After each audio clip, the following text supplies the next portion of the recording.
Hello everyone, Carson here back on Sudoku on New York Times. Today is June 11th, 2024.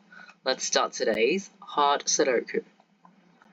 Okay, first of all, I see that these 7s force the digit 7 into one of these two cells in block 2.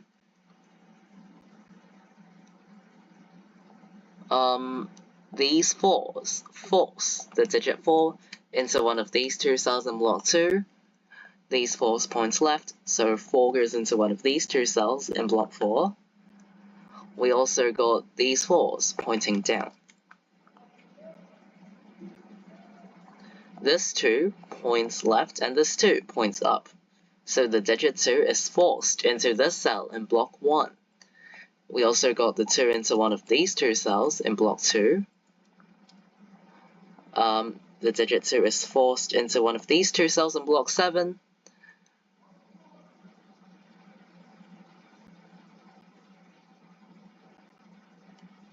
Okay, this one points right and this one points up.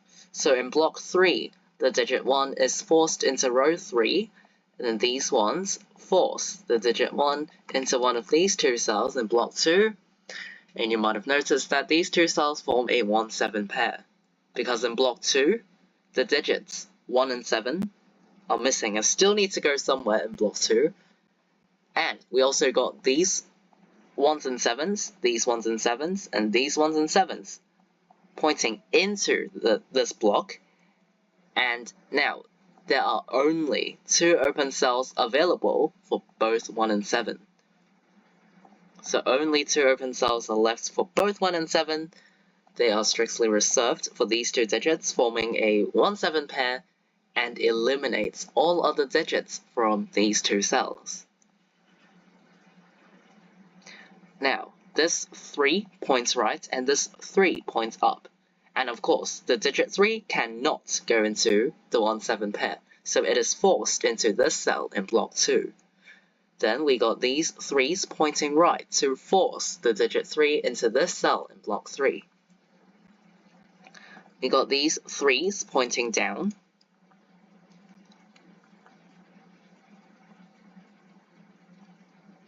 Okay, this 8 points left, and of course the digit 8 cannot go into the 1-7 pair, so it is forced into column 4 in block 2.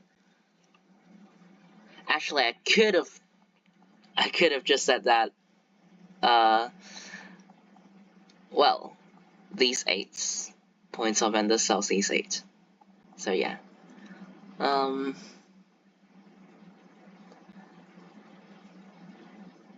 This 9 points right, so in block 3, the digit 9 is forced into row 1. We also got this 9 pointing up, so it goes into one of these two cells in block 1.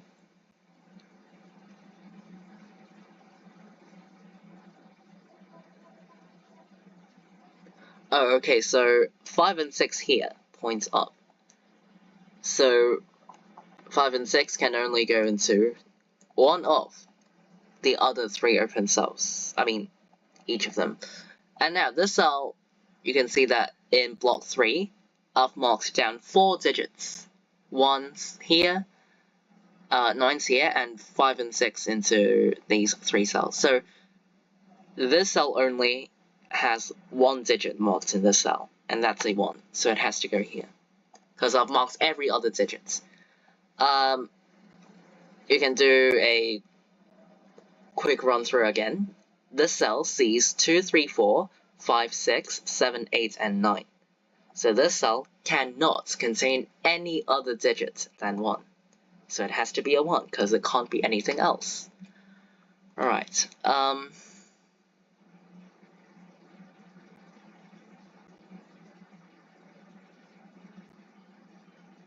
these 9s points right. Okay, these 9s force the digit 9 into this cell in block 5. I've also noticed that in column 9, this cell sees 9, this cell sees 9, and this cell also sees a 9 that I just placed. So in column 9, this cell is the only cell available for the digit 9, so it has to go here. because 9 is still missing from column 9, and it can't go in any other open cell. So it can only go into this cell, because this cell is the only cell that does not see another 9. So it has to go here. Alright, and then the 9 in block 4 is forced into one of these two cells. In column 9, 3, 4, and 7 are the digits that go into the open cells.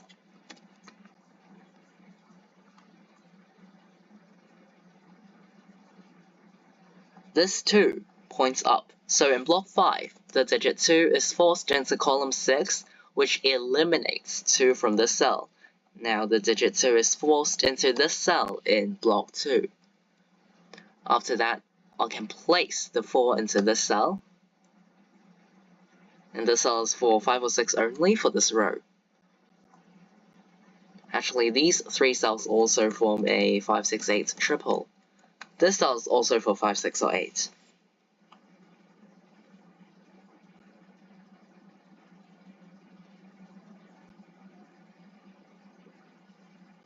These 4s point down.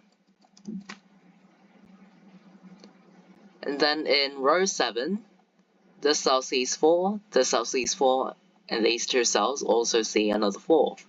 So in row 7, the digit 4 can only go into one of these two cells, and because both of these two cells are in the same block, block 7, that eliminates all 4s from, I should say 4, the digit 4 is eliminated from all other open cells in block 7, because it's guaranteed to go into one of these two cells for this row.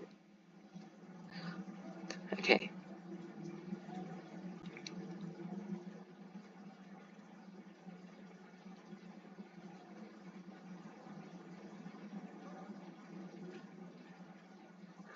In column 5, this cell cannot contain 5 because of the 1, 7 pair. This cell sees 5, and this cell also sees another 5. So in column 5, the digit 5 is forced into this cell, because it can't go into any other open cell in this column. Okay, and then we got these 5s pointing right.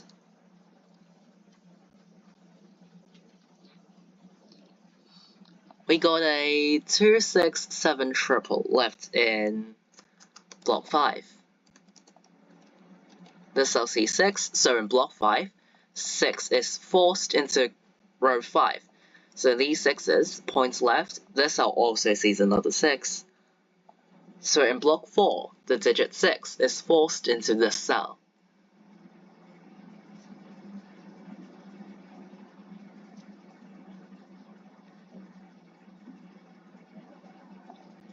Okay, in row 4, this cell sees 1, and this cell also sees another 1, and 1 is still missing from row 4, so it is forced into this cell in row 4. Okay, and then this cell sees 7, so it goes into this cell in row 4, which means that this cell is an 8. Okay, these 7s point down, this cell also sees another 7, so in block 7, the digit 7 is forced into this cell.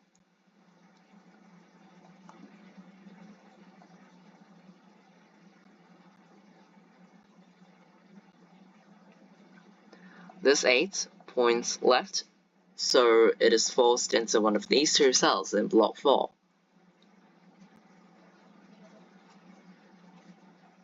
This 1 points left, so it also goes into one of these two cells in block 4, so these two cells form a 1, 8 pair. Same logic with this 1, 7 pair, because the digits 1 and 8 are still missing from block 4, and it cannot go into the other 3 open cells because it sees 1 and 8 in the same row. So only 2 open cells are available for both 1 and 8 in block 4. So this 1, 8 pair eliminates all other digits from these 2 cells, making the other 3 open cells a 3, 4, 9 triple. This cell sees 3 and 9.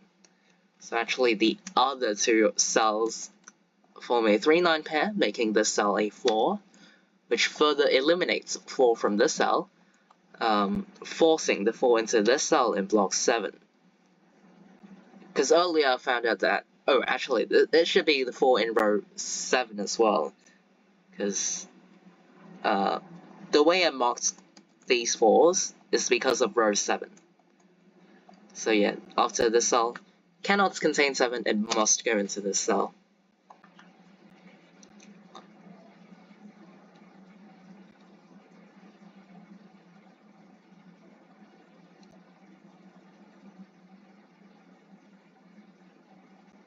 Okay, this cell is for 106, because in column 5, 167 are the digits that go into the cells, but the cell sees 7, so it's 106 only.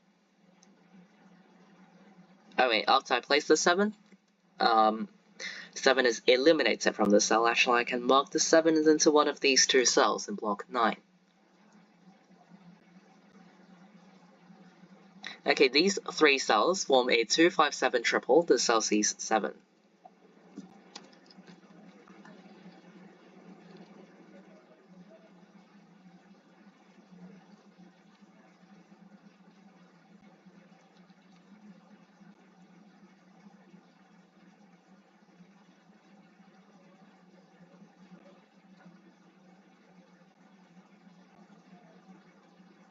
Okay, this cell. I was just looking at column 2 now, and the digits that go into the open cells in column 2 are 1, 5, 6, and 8. This cell sees 5, 6, and 8.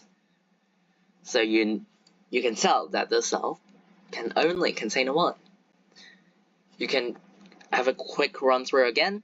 This cell sees 2, 3, 4, 5, 6, 7, 8, and 9.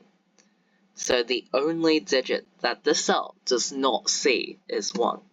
So 1 has to go in the cell, because this cell can literally contain nothing other than 1. It can't be any other digits apart from 1. So 1 has to go in this cell, otherwise it would end up being empty if the 1 does not go here. So it has to be a 1. Alright, so after I place this 1, this cell is then made an 8, which makes this a 1. This 8 points up. Now in row 3, this cell sees 8, this cell also sees 8. So in row 3, 8 has to go in this cell. Okay, in column 2, these 2 cells form a 5-6 pair, meaning that the other 2 open cells in block 1 form an 8-9 pair. This cell is for 3 or 8. You can look at column 3, because it sees 9.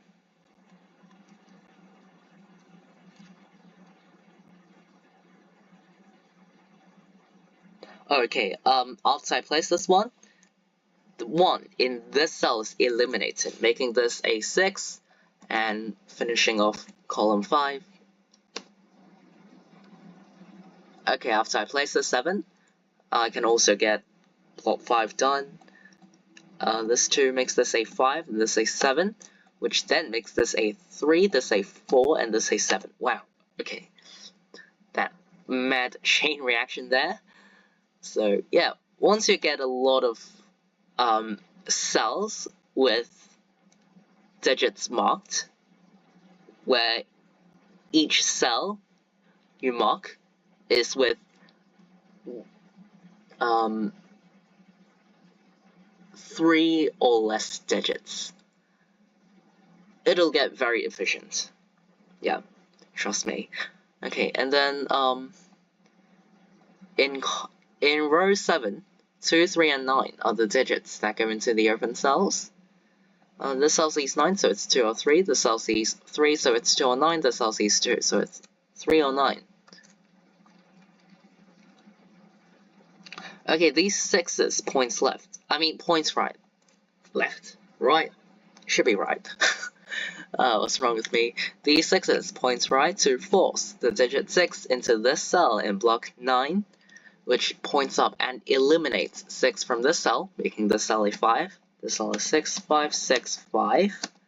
So yeah, it's all about the chain reactions among the cells you've marked with at most 3 digits. You can mark down cells with more than 3 digits, but it might get a bit confusing. Okay, the digit 8 in block 9 is forced into this cell. And then this 3 points down to force the digit 3 into this cell in block 9, which then makes this a 2 and this is a 9. This cell is a 2 to complete this block. You also can get the 6 and 9 done up there. These two cells form a 4-5 pair, and these two cells form a 1-3 pair. This cell sees 1, so I can place the 3 and 1. This 3 makes this an 8, which then makes this a 9, 8, this 9, 3. Okay, this cell sees 4, and the puzzle is complete.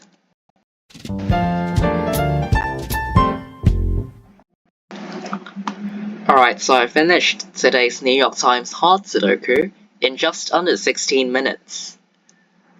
So I would say this puzzle is, overall, quite straightforward in terms of hard difficulty. I think the key spots were the 1-7 pair in block 2, the single 1 in block 3, and then after I placed this 5 in block 5, it also helped complete row 4, and then the digit 4, which went in row 7, that had to go into one of these two cells in block 7, and also the single, which one was it? The single, wait, okay, the single 1 after I placed this 4, I think. So yeah, I think these were the key spots for this puzzle. Don't recall any very tricky spots. It was just a lot of pairs and triples around. Yeah. Oh, and the 9 that went in column 9. So 1-7 pair here, the single 1 here, and then the 9 that went in this cell for column 9. And then this 5 helps complete row 4, and then the digit 4 in row 7, which is forced into block 7, and then the single 1. So I think these were the key spots for this puzzle. So overall, in terms of hard difficulty Sudokus, was quite straightforward. So yeah, let me know if let me know how you thought about this puzzle, or if you have any other questions or difficulties, feel free to leave it in the comments down below. I'll be glad to reply you. Today is June 11th, 2024. See you all in tomorrow's New York Times hard Sudoku solve. Bye!